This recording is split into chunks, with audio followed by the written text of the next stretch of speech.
আমাকে নিয়ে ভিডিও বানায়, তনি লন্ডনে জামাই বিয়ে করছে পাসপোর্টের জন্য, স্পন্সর ভিসার জন্য। স্টুপিড মহিলাগুলোকে বলতে চাই, শোন, প্রত্যেকটা ফার্স্ট ওয়ার্ল্ড কান্ট্রির ভিসা আমার আছে, ওকে? অ্যান্ড আমার যে লেট হাজব্যান্ড সেও ব্রিটিশ সিটিজেন ছিল, আমার ছেলেও ব্রিটিশ সিটিজেন, বাট আমি কখনোই হচ্ছে যে রেসিডেন্সের ভিসার জন্য অ্যাপ্লাই করিনি বা কখনো পাসপোর্টের জন্য অ্যাপ্লাই করিনি, okay dear? You understand? Because আমি বাংলাদেশের পাসপোর্টে সব দেশের ভিসা পাই, আর ফার্স্ট ওয়ার্ল্ড কান্ট্রির সব কয়টা দেশের ভিসা আমার আছে। গাদার মতো এক জায়গায় মানে এই মহিলাগুলো এত হিংসুটে, এত হিংসুটে, এত হিংসুটে, এত হিংসুটে, কোনো কাম কাজ নেই, পাগল ছাগল এগুলো, সাইকো পোড়া। ওদেরকে কোনো কাম নেই, মানুষের লাইফ নিয়ে পড়ে থাকে। বলে আপনি তোনি লন্ডনে দীক্ষা বিয়ে করছে লন্ডন আসার জন্য,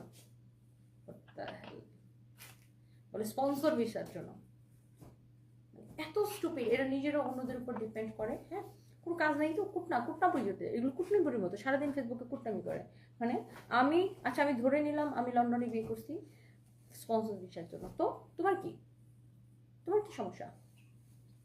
আমার যে লেট হাজব্যান্ড সেও ব্রিটিশ সিটিজেন ছিল, আমার ছেলেও ব্রিটিশ নাগরিক, বাট আমি কখনো হচ্ছে যে ব্রিটিশ পাসপোর্টের জন্য অ্যাপ্লাই করিনি।